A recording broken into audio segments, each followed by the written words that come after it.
कि हम आम घरों से निकले हुए हैं और मंत्री बन जाएंगे, मुख्यमंत्री बन जाएंगे, वरना हमें कौन वो जो सेक्टर 2 या 4 जो इनके घर हैं चंडीगढ़ में, हम हमें तो जाने नहीं देते थे वहां, कहते बस यही दुनिया खत्म है, चलो चलो शाबाश पीछे हो जाओ।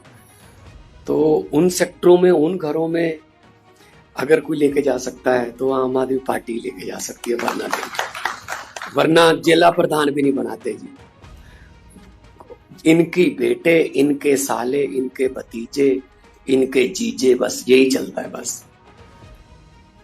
तो अब जो है ये धारणा टूटी है, आम आदमी पार्टी ने ये एक नई दिशा और दशा दी है। अब सबको यकीन हो गया कि मैं भी लड़ सकता हूं और मैं भी जीत सकता हूं। गोपाल भाई ने बताया नहीं, मैं बता देता हूं। ये गुजरात पुलिस में सिपाही रहे हैं और एक बार हम ट्रैवल कर रहे थे तब इन्होंने बताया था, एक सिपाही से एक विधायक तक का सफर छोटी मोटी बात नहीं है। तो वहां से इस्तीफा दिया इन्होंने सरकारी नौकरी से। बहुत से हमारे साथी ऐसे हैं जो, चीमा साहब बैठे हैं, बड़े फेमस वकील रहे हैं, आज वित्त मंत्री हैं पंजाब के, और राखी बिरला बैठी हैं, बहन हमारी वो पत्रकार थी, जब रामलीला ग्राउंड में कवर करने आई थी वहीं रह गई बस, कि ये ज्यादा अच्छा प्लेटफॉर्म है। तो आज जो राजनीति में इन्होंने अचीव किया, कमाल।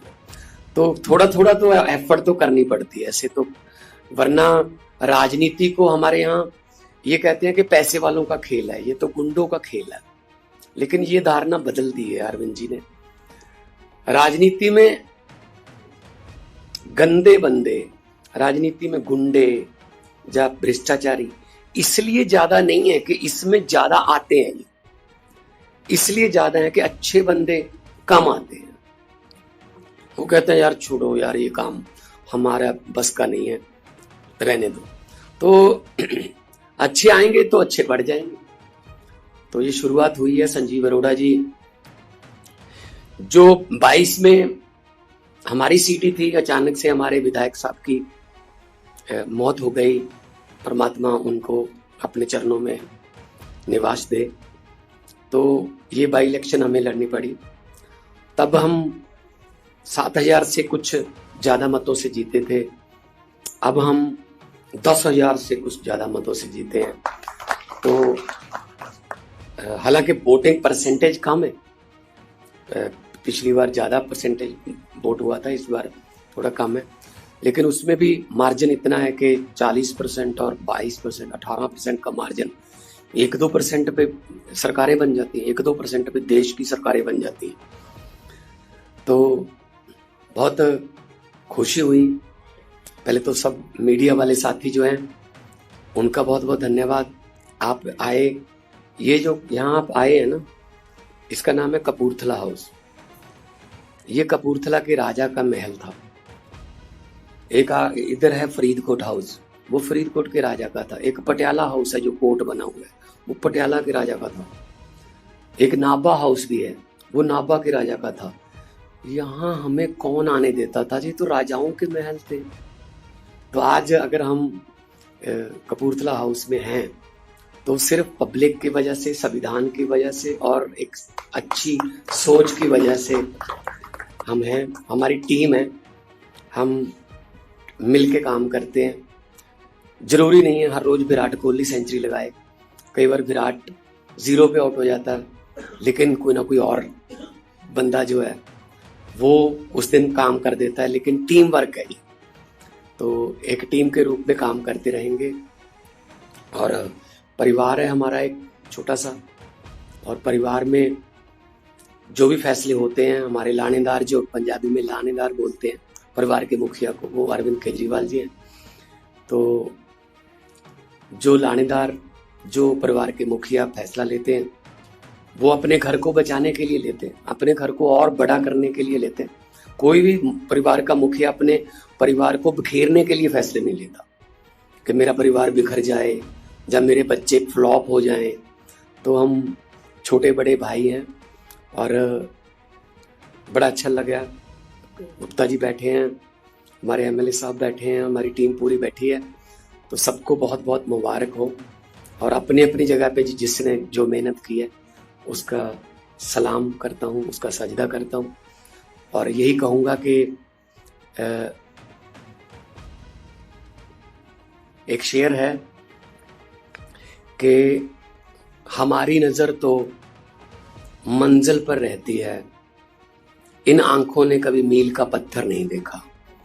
तो मील का पत्थर तो वो देखते हैं जिन्होंने आगे 1 और किलोमीटर जाना है, लेकिन हमारी नज़र मंजिल पे है।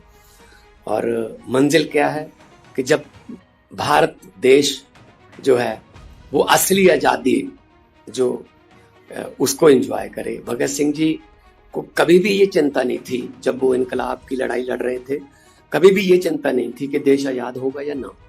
कहते आज़ादी तो आएगी, लेकिन उनको एक बात का डर था कि आज़ादी के बाद देश कौन से हाथों में जाएगा, कहीं ये ना हो कि वो अंग्रेज चले जाएं, काले अंग्रेज आ जाएं।